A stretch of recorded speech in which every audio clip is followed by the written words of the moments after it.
I am tired of bars in America that have been ruined by the TV show Bar Rescue. If you're not familiar, it's a TV show hosted by John Taffer, a Gotham City madman who goes around and finds popular drinking establishments around the country that are just having a little bit of trouble, and he shows up and there's a loud, large bully with no talents except the wrong advice for a bar. We need TVs everywhere. That's always the recommendation. Every time you open a door in this place, you should be confronted with a television. Every game, every sport, TV, TV, TV. That's what makes women want to drink. He's a self-proclaimed expert in what makes women want to drink. Let me tell you what makes women want to drink. Nobody I trust more in that regard than someone who could talk pedantically down to a grown-up, responsible alcoholics as if they're children.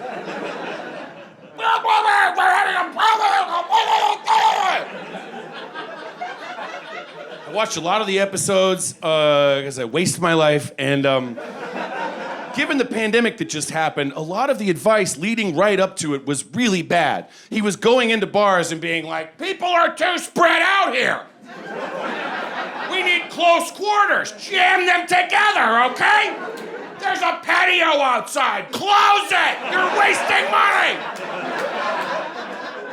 Women aren't gonna drink unless they're crammed together at the bottom of the salad plate. There needs to be a television. Shared plates, okay? Am I right? Karaoke and spitting contest.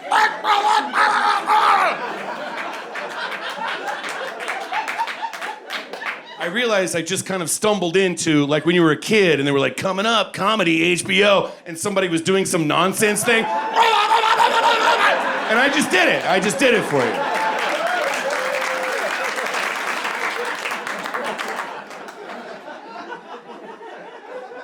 Thank you for joining me here at the Elysian Theater. I don't know if you know this, the Elysian is Armenian. You can tell because it's the IAN at the end of it. It's the Harry and Ani Elysian Foundation. We're very grateful to them. Did Armenians make it here tonight? What? That's, well, okay. They tried to stop us, but we're here tonight at least.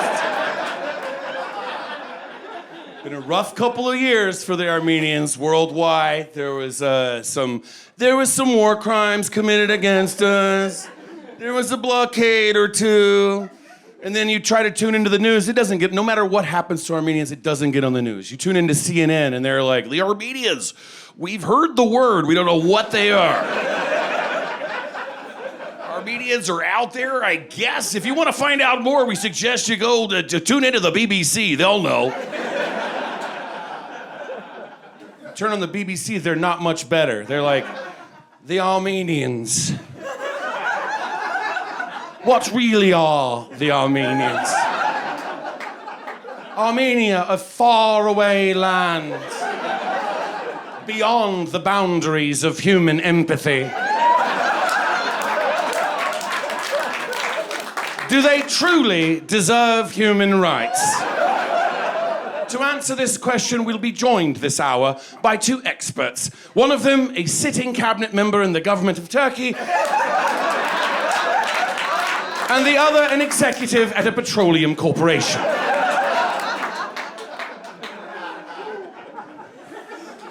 People are like, he's doing it. He's jamming the Armenian stuff into the special.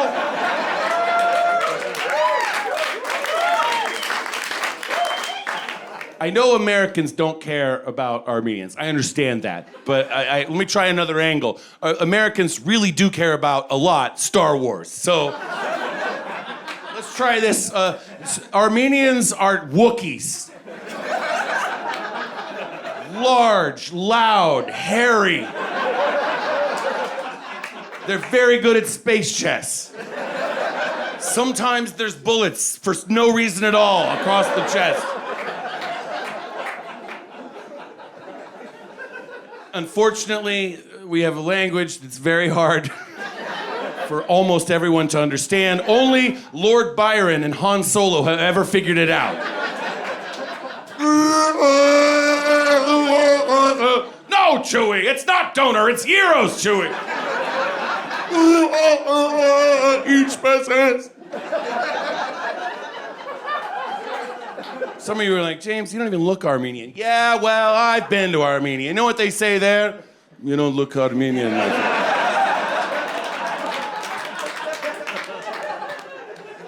So glad to be here tonight. Yeah, wait till I lose you.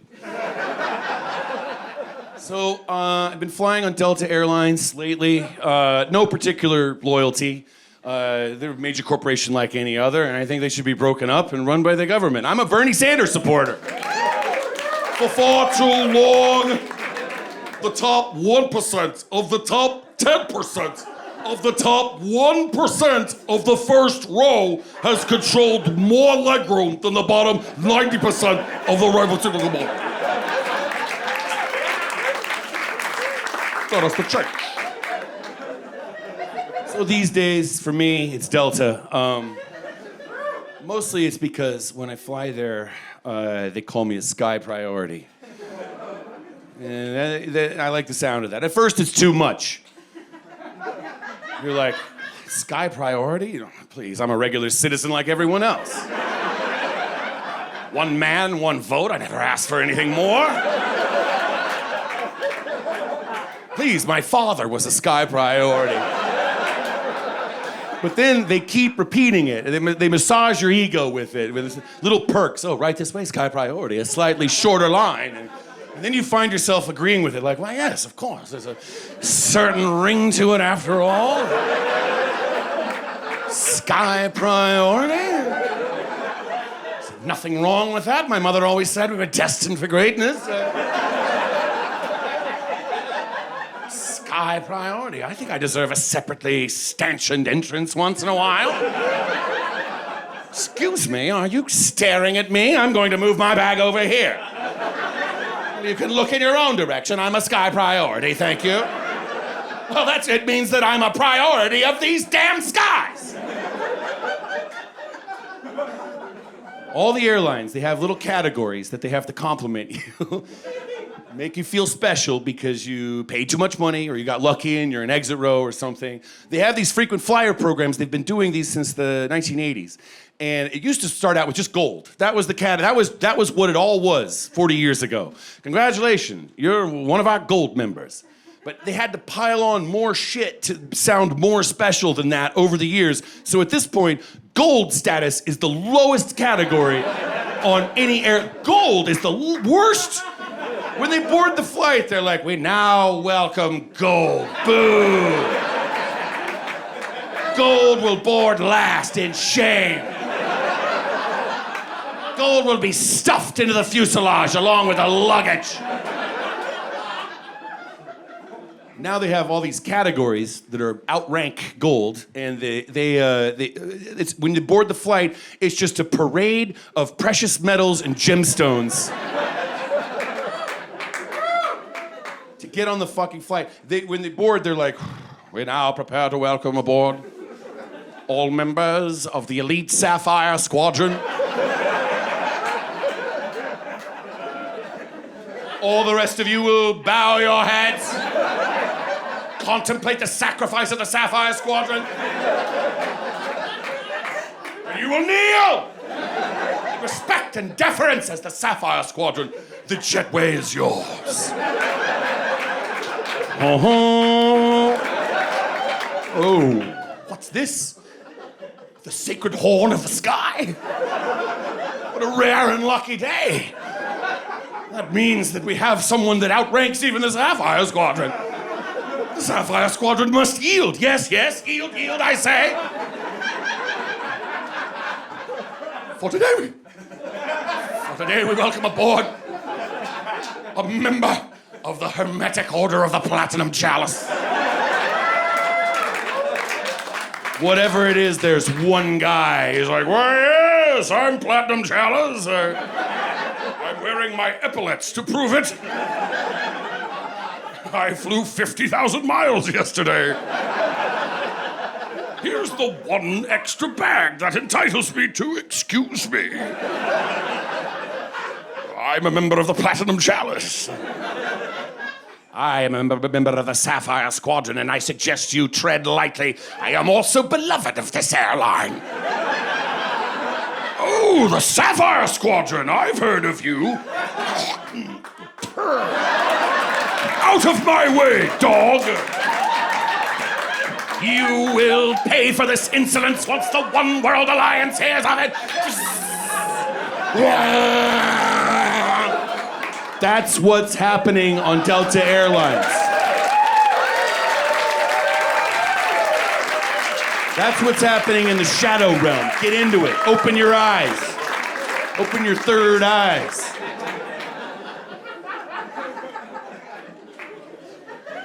It's true, you might have heard ahead of time if you read the notices in any newspaper that happened to smell like lavender. I am a notorious homosexual. Well, you know who's gay now. Everybody's cheering. I'm a friend of Dorothy. That's just a bartender at the bar I go to. I don't always, I'm confused people sometimes. I don't always look or sound gay places I go. Sometimes I get taken for an undercover cop at a pride parade. I get it. I'm okay with that. I understand why. I show up oftentimes with a backpack. I'm taller than 6 feet tall. That's what an undercover cop looks like. And I ask a lot of questions when I show up places. I'm like, hey, you guys are all gay, right? Yeah, me too. I'm gay. I'm definitely... Oh, I'm for sure gay. Yeah, whoa. It's so fun being gay, isn't it? Yeah. I forgot everybody's name. Could you repeat your name for me? I just forgot your name, that's all. Do you guys like Puerto Vallarta? Me too. What'd you bring back? Do you want to party? Do you have stuff to party with? I'm gay, and I'm also 43 years old. That's another way of saying I used to be gay. Now I'm like an advisor on campus, some old counselor who's like, why, yes, thank you for asking. I do have experience in the field you're interested in. I'm happy to offer you advice and guidance. My office hours are posted. My door is open always. Wide open, you might say. I'm never free, but I'm always available. Oh. I'm fine. I'm doing fine. There used to be people on the internet 10 years ago who would comment on my videos and be like, boy, oh boy, James Adomian, hubba hubba, I'm jerking off right now. Those people are still around, but they've gotten slowly disappointed over the years. They're no longer posting these comments on Tumblr. Now they're on cooler websites. And the comments are more like, when did James Adomian become this like burned out Brooklyn, Silver Lake, beer gut, washed up hipster? And I'm like, please have mercy on me. I'm slowly dying. I'm sorry I can't curate a look for you when it's whack-off time. I am slowly falling down a hole into hell. I also, from time to time, I can look like a failed older gay writer. I love that. The failed writer look, and for me, that's aspirational because I've never tried. And there's something romantic to me about being a like one of these over-the-hill writers who's like, I used to be important. I wrote novels and screenplays, and it's not me who grew more conservative. It's the rest of the country who got too liberal. My ideas are normal. My right-wing gay ideas, why aren't they tolerated? I was rudely thrown out of a Vanity Fair party because I refused to use people's pronouns. Why should a man of letters be burdened with pronouns? I love these guys. I love when they throw their tantrum interviews. Oh, I'm no longer allowed to write what I want to write. You have to follow me on Substack. It's catnip to me. Oh, yes, absolutely. You have a stack I can subscribe to? Please, let me see it. Like, oh, in the Soviet system, I would have been exiled to Siberia, but now, in our current regime, I'm consigned to Substack. And I'm always curious. I'm like, yes, what won't they let you write about? Let me see it. And you go there, and it's the same shit they complain about in the interviews, just on the Substack page. Over and over and over again. You scroll down their blog, and that's all Substack is. Substack is a blog. We just stopped using the word blog because it sounds like vomiting walruses. But you get there, and it's just the same complaints. Oh, I'm a right-wing gay, and they won't allow me to do it. And I'm like, yes, what's the writing that you're trying to do that they won't let you? I'm here. I came to your hovel, you persecuted writer. Show me your crumpled pages. You have to scroll down for months into the past. Finally, 6 months previously, there's finally a post where they're like, here's a sample of my unpublishable novel. Chapter the 17th. Oh, he was wet, all right. The young, virile, gay street worker took one look at the older, gay male writer and could tell that he was wet and willing and yet wise. He decided then and there that, oh yes, he would dominate this older, gay male writer. He would force him to submit. He would have his way with his body. As they wiped their brows, the young street worker thought to himself he might roll over and perhaps learn something from this right-wing gay writer. Something wise about the country. Perhaps he might even end the night by subscribing to his Substack page. So I get to Dubai. They said, don't talk about sex, religion, or politics. I was like, cool. They want an authentic Middle Eastern comedy. I was like, bet. I just said something I think they would like, you know? I was talking about how when you're raised by immigrant parents and you get older, you really learn to appreciate all the lessons you were taught. But then you also realize that a lot of it was wrong information. Yeah, like when I was in 5th grade, my dad told me that you can't be gay unless you're 21.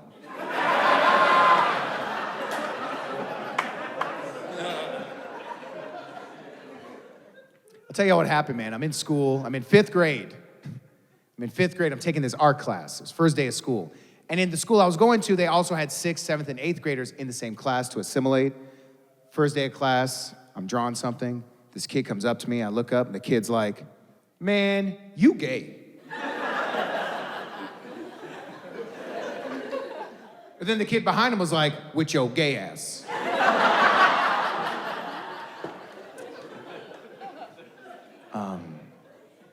I'm not gonna lie. I was pretty shocked. But the thing is, when I get shocked, I put my hands on my chest.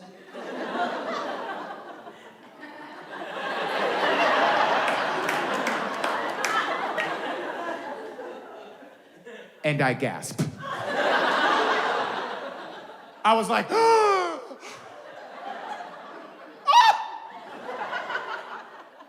Why would you say that? The kid was like, that's why.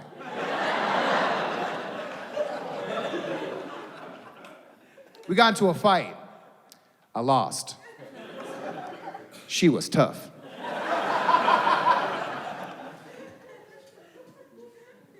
I got suspended. I went up to my dad. My dad's like, what happened? I'm like, Dad, these kids in school, they call me gay, right? I'm not gay, but they kept saying it. Like, what should I have done? And then my dad was like, Paul, first of all, there is no way you could be gay. You are too young. Gay is for older people. Much bigger. Look how small you are. You are small like baby.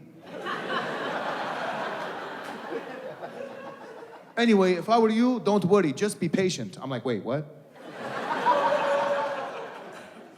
I just go back to school with this new knowledge. I see those same kids like, hey guys, look, Paul's gay. And I was like, nah, dog, I'm too young.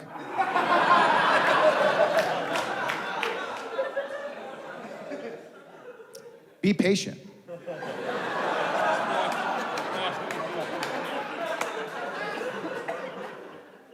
And this one kid was like, with your gay ass. I'm like, who is this homophobic hype man?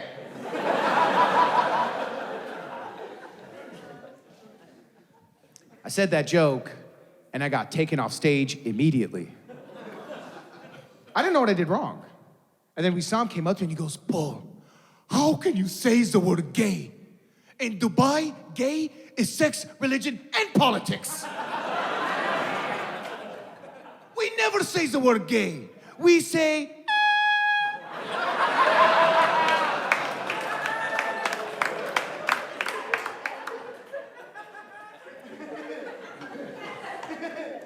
This dude rebranded gay into a sound.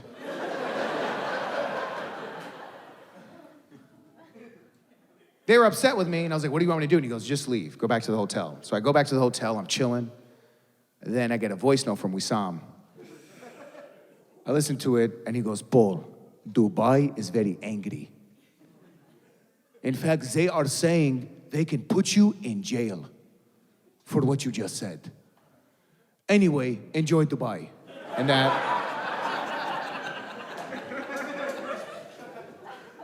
I was like, yo, am I about to go to jail right now, bro? Honestly, I opened up my laptop and I Googled things that can get you to go to jail in Dubai. Player. Long list. One of the things on that list is Googling things that can get you to go to jail. I was looking at some of these rules. I was like, this is wild, man. Obviously, things are a lot more different now. They're a lot more open, definitely 100%. But back then, things were tight, right? I looked at this list. It's like, you cannot have a public display of affection with someone that you're not married to. You can't have sex with someone that you're not married to. You can't be publicly intoxicated, right? Imagine that. Imagine you're in jail and you see somebody, and you're like, what are you in here for? They're like, murder in the first degree. You? White Claw in the second. But that's insane, man. I had this moment where I was just really nervous, and then I kept thinking about my mom. I was like, man, my mom hustled to provide for her family, and that's what I was doing. I was hustling to provide for myself.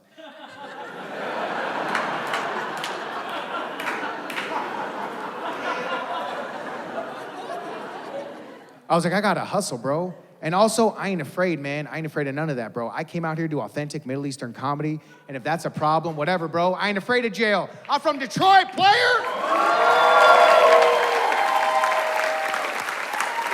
Yeah. I was fucking terrified, okay? I was praying the whole time, like, please, God, Jesus, anybody, somebody.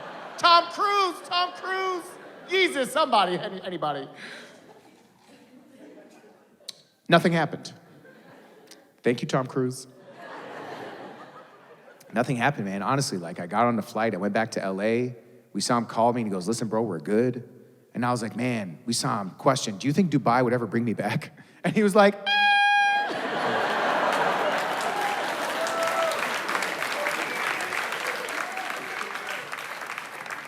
Some time goes by, right? And then I get another call from Wissam months later, right? Wissam's like, Paul, by the way, I'm very sorry about everything that happened in Dubai regarding the,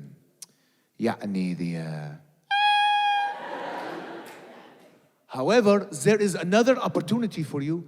There is a Saudi prince. He is a member of the royal family. He is in Los Angeles. He would like to see a Middle Eastern comedian, and he wants authentic Middle Eastern comedy. Are you available? I was like, Wissam, man, thank you so much for thinking of me. I know there's a lot of people you could have asked. He was like, yes, everyone else was busy. I pulled up anyway. I show up, and it's true. I was at the Beverly Hilton Hotel And then I found out that this dude rented the entire ballroom of this hotel for just him and his 6 friends. That was the show. So I'm about to go on stage and just perform for these people, right? And then before I go on stage, we saw him whispers in my ear, and he goes, "Oh, Paul, one more thing. The prince doesn't speak any English. Good luck." And then he just leaves.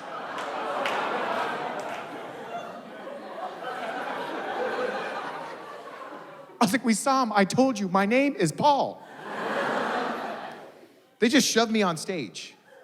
And the thing is, I'm on stage and I see these 7 Saudi dudes just staring at me. And I don't know which one's the prince, they all look alike. So I just said the first thing that came to my mind. I was just like, "If you a Saudi prince, make some noise!" And then one dude at the end was like, "That is me. I'm the person you're referring to." What the hell? Referring? Dude, that is a huge word for someone that speaks no English. Arabs don't even know how to use the word referring. Arabs are like, "I tell you, for me, for him." That's referring.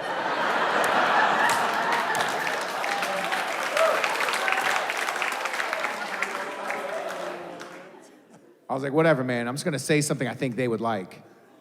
So I was like, my ex-girlfriend was an Arab, very hairy woman. And then one dude was like, "Oh yeah."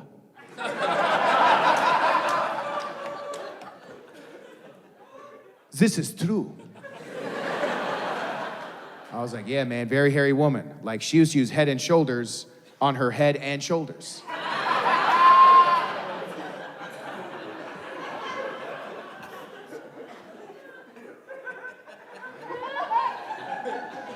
Nobody laughed.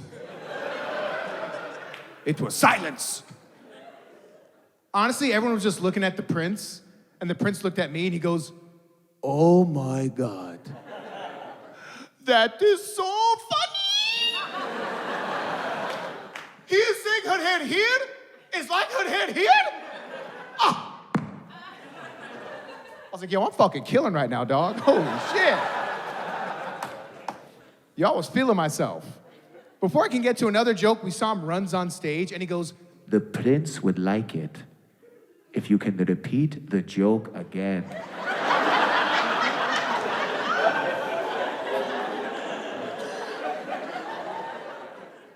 This dude tried to turn me into Spotify. I was feeling a type of way about it. I was like, "Man, I don't want to do that." But then I felt so bad because the prince was looking at me and he goes, "Please, Paul, tell us, where did she use the shampoo?"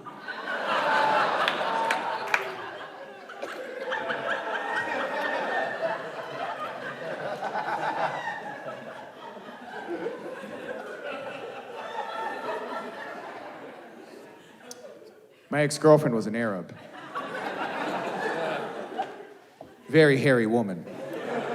And he was like, "They are so hairy! They are so hairy! Aren't they so hairy?" His boy's like, "Oh yeah, this is true."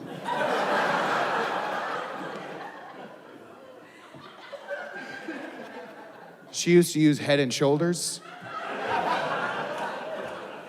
He was like, "Here it comes."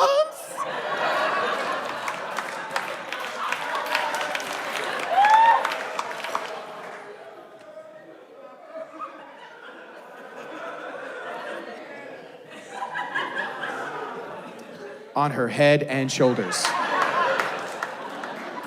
This dude was like, "Ah!"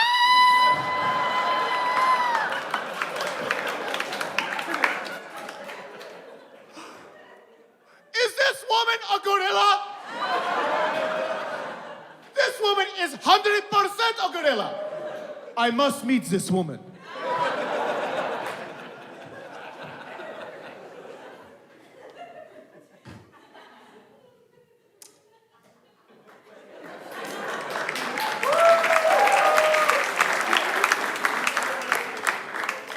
After I said that joke, they were like, "Okay, you're done." So I leave. I'm about to go to the parking lot. I'm on my way out. And then before I can get to my car, Wissam stops me again. He goes, "Paul, by the way, the prince, he thinks you are so funny. In fact, he was wondering if you are free tomorrow. He would like to watch a movie with you. I was like, damn, I'm about to be a princess.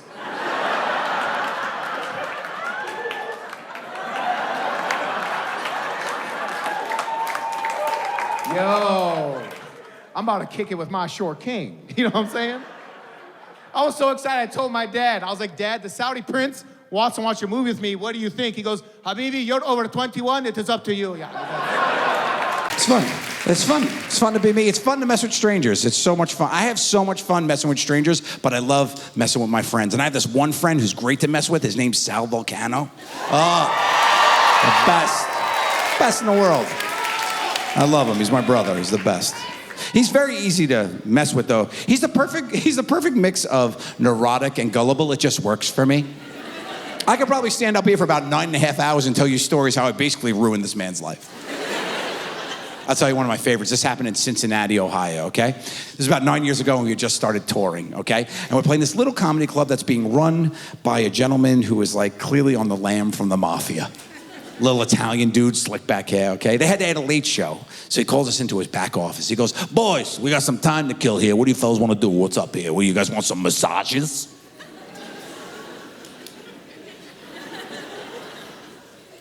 From you?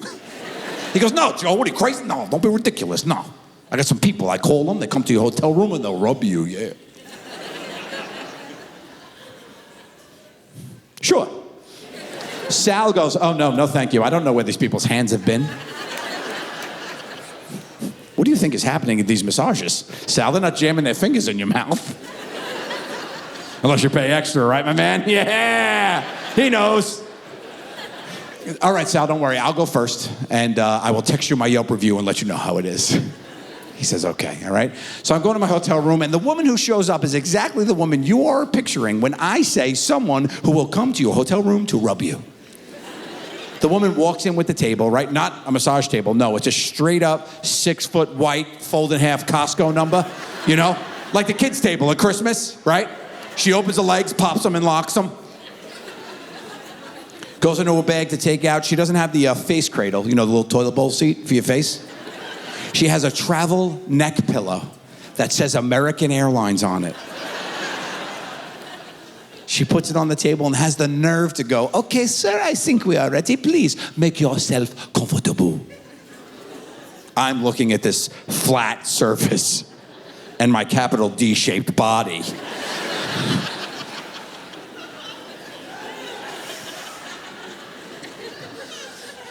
And I land and I start teeter-tottering, seesawing on it like the scales of justice. She hits play on the iPod. It starts playing some weird-ass low carnival music. Like straight up, like that. And then she covers me in a linen tablecloth. Like we're going on a picnic. I'm sitting there looking at the pieces of this puzzle and trying to solve the mystery like I'm Dora the Explorer. And I was like, you know what? This woman was probably at like a kid's birthday party with the table and everything, right? Her cell phone rang. It was the shady guy from the comedy club. And he was like, Bianca, you got to do me a favor. How good are you at rubbing people? Good. Get over to the Kimpton. Rub these guys to the best of your abilities. And she packed up. She was like, sure, back. And she went over. There I am, Kimpton, Cincinnati, room 612, getting rubbed by a stranger. The iPod dies dead. Now it's dead quiet in the room, okay? And this is odd even for me, and y'all know I've seen some shit. A couple minutes go by, she starts doing this. And that's when I realized what she's trying to do is cover up the sound of the farts coming out her butthole, y'all. Yeah. The iPod's dead, but the ass pod is on shuffle, and it's playing all the bangers of the 80s, 90s, and today. But the problem is her volume and frequency are completely off, so I'm just getting crop dusted in a cacophony of fart sounds and throat clearings. I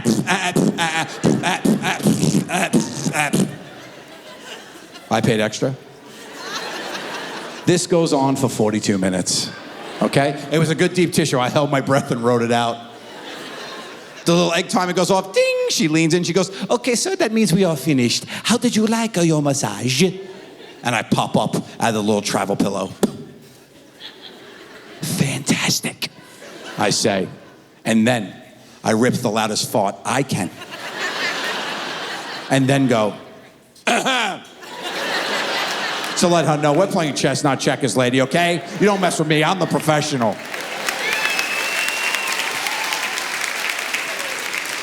I jump up off the table, she starts cleaning up, I grab my cell phone, text my boy Sal. Sal, best massage ever, buddy. 5 stars, Jesus Christ hands emojis. And then I go back to the little comedy club and I go in the green room and I wait for my boy Sal to show up. And oh, does he show up, friends.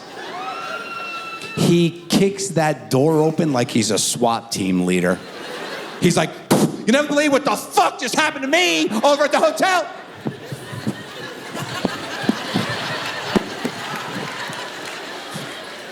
Go ahead, guess.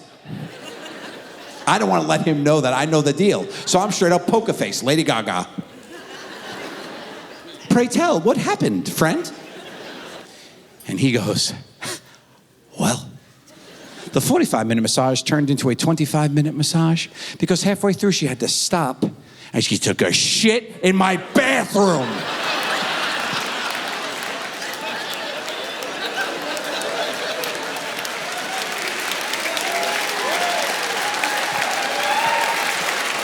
I say nothing for 4 years.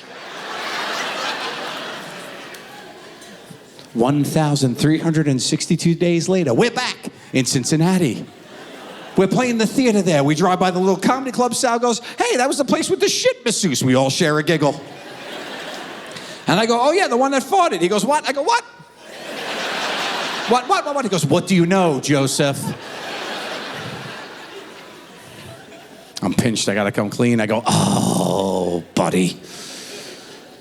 She was farting on me for 45. He goes, oh, you gave her 5 stars. They were 5-star farts, pal. You guys still support essential workers?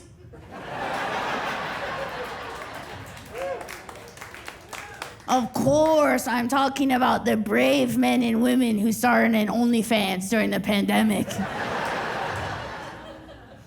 And that was me. So you can bang your pots and pans now, bitch.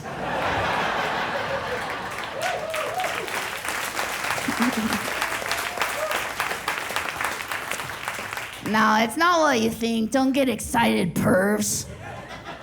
Don't get excited, you little pervs. Don't get excited, you little sick perv. No. It all started, the way most things start, On Twitter. I don't know if you can tell. I like to have a little fun. Kind of a fun guy. So, one night, I was feeling a little bit wily, and I tweeted out, I said, hey, on OnlyFans, can you just do feet, or do you have to show a hole? Innocent, just trying to connect with my community. See what's happening out there in the culture, the zeitgeist. Now, I don't know why I tweeted that. Who can ever say what inspires an artist, but I swear to God on my life, I was just having fun. I had no idea the foot thing was real. No idea. I tweet that out, leave, come back, and then something crazy happens, crowd. 1 retweet, 2,000 retweets, 10,000 retweets, 50,000 retweets and counting. And I said, hey. Hey, what's going on here? What is going on here? What in tarnation is going on here? And I looked in those replies,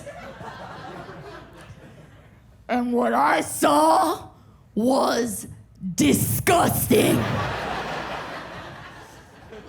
Men, as it turns out. are not well.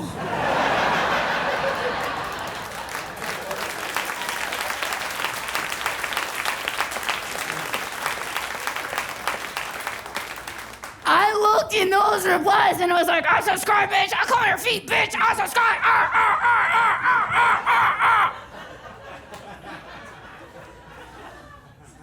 So I knew I had to start an account immediately. I had an account within 45 minutes. My friends were like, did you use your real name? I said, yes. How the hell are these little pervs supposed to find me?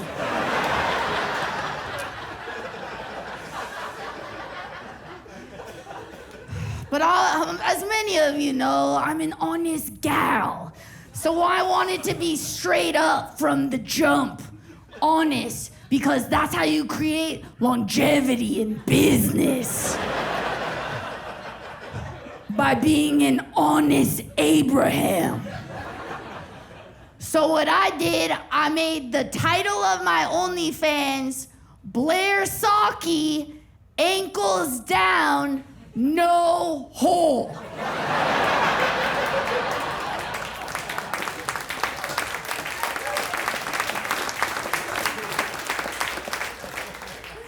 Blair Socci, ankles down, no hole. Everybody's clear from the jump. My purse, my patrons, my unwell men. This page is clean as a whistle. Feet only, bitch. You want something whorish? You're gonna have to go to my Instagram.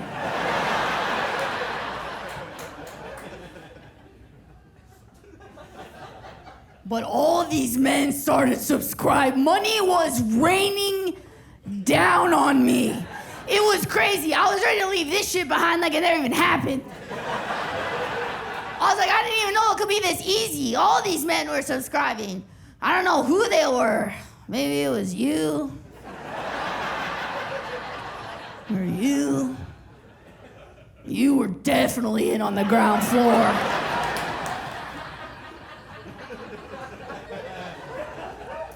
But remember, this all happened within 45 minutes, so I was going in raw, bitch. These were unpedicured feet. I still had hair on my big toe. And I just cannot ever imagine purchasing something without viewing the product first. Men, as it turns out, not smart consumers.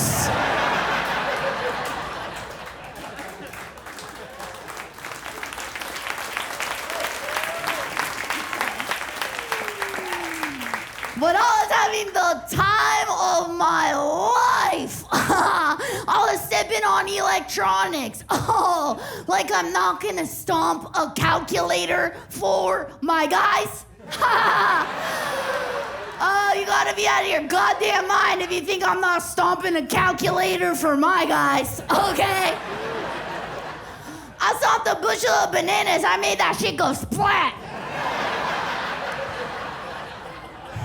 Turns out I'm a foot innovator. I stomped a pie. Oh, the purrs love when you stomp a pie. Oh, the purrs go nuts when you stomp a pie. The purrs go fucking berserk for a pie stomp.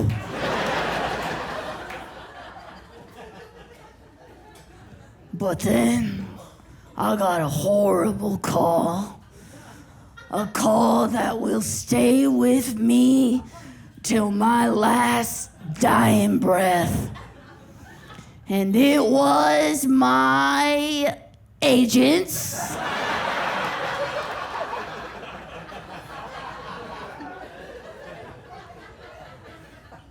They said, hello, Blair? I said, hello.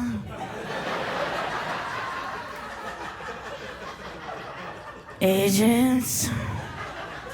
And they said, Blair, do you have an OnlyFans called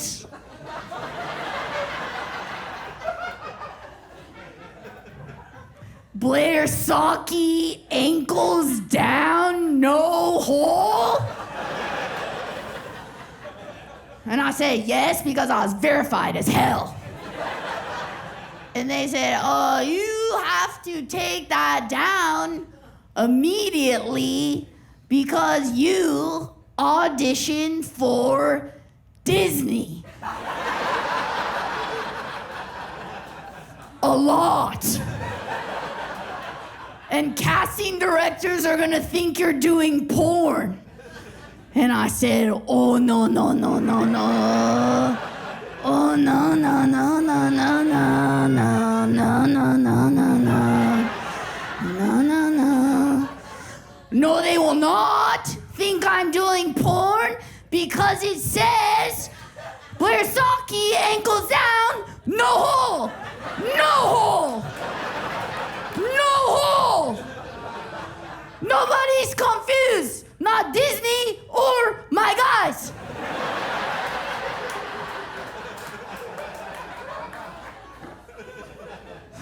So then I was forced at gunpoint to take it out, to take it down after 24 hours. I was robbed that day. I said, oh, I'm sorry, I've been doing my part to prevent school shooters in America. What have you guys been doing?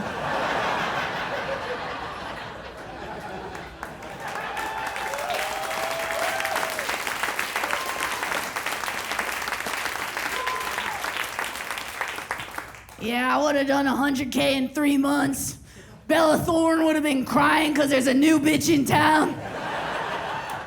Now the only thing I have left is just to like randomly once in a while show my feet on my Instagram just to as a nod to my guys to be like, yeah, I miss you. I miss you. I see you. I'll never forget everything we shared. We were all robbed. I might be a lady, but I am a very tall lady. Sometimes I feel a little out of place, but I like it now as an adult. It's great. When I was little, though, I hated it, you know? Does any tall women in here know when you're a tall girl, people only give you 2 options in life, right? It's either playing sports or modeling. So when everyone's like, you should play basketball.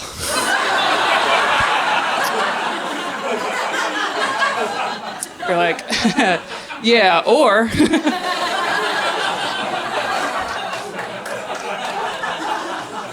And then they're like, or volleyball? Yeah. You got big hands, kid, you'd be great.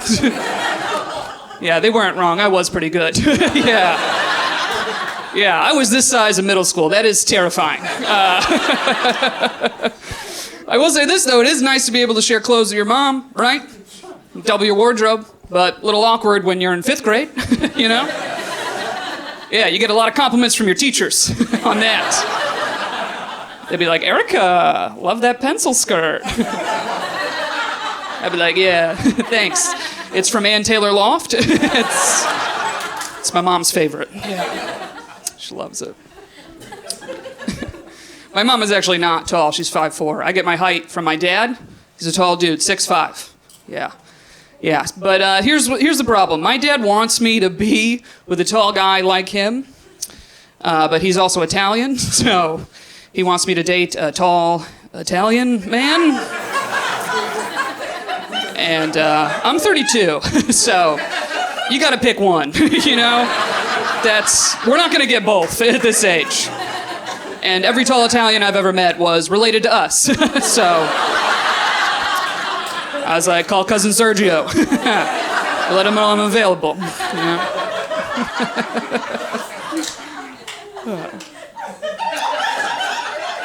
I do like being single, by the way. I do like it, but I finally feel ready for a real relationship. But it's just because I'm tired of getting dating advice from people. Yeah. You ever get that advice you never asked for? Anybody get that?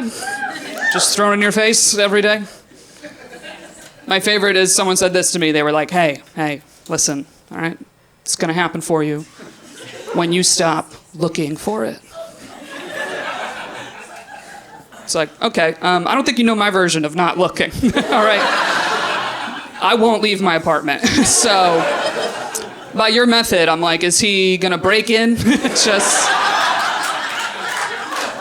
like, girl, if he wants you, he'll rob you, okay? Men like the chase, all right? You should lock the door, make it hard for them. They love a challenge, you know? The only good news is now when I hear a noise in the middle of the night, I do get excited. You know? Yeah. I used to be terrified. Now I'm like, maybe I should check it out. Maybe he's cute. I should go see what's going on, you know? I should just say hey, introduce myself, you know. You never know.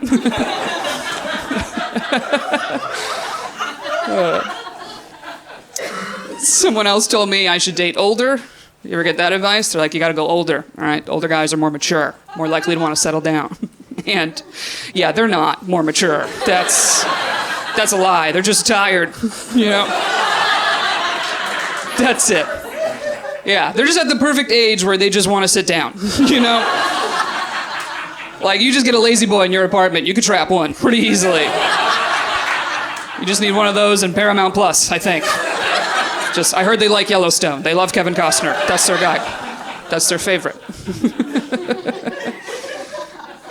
I will say this, though. I don't mind dating older because I do think there are perks, okay? Like, you don't have to worry about them cheating on you, right? Because you could just read their phone from across the room. So, good luck. You know, you could try, but I'll read that before you hit send. So. And I like, personally, that they're more old school, okay? Because, like, I don't know if you know this. I'm a monogamous person, and turns out that's not cool anymore. Yeah, have you heard this term, ethically non-monogamous? You guys familiar with that? Clap if you heard that. A few people? Are those the single people in the room? Probably. Yeah, if you haven't heard this term, it's not really anything new. It's just a rebrand of being polyamorous, or European, I think. Something like that. That's the scale of it.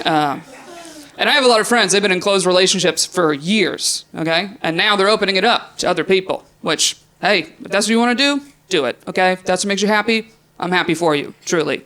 But I am tired of hearing about it. Because I don't think my friends realize they're just bragging to me. Because this is the pitch they give me every time. They're always like, Erica, monogamy just doesn't make sense. It doesn't make sense, okay? First of all, it's not natural, all right? Haven't you ever just been in love with two people at the same time? Yeah, and neither of them liked me. So, thank you for the reminder, yeah. There's two parts to the equation.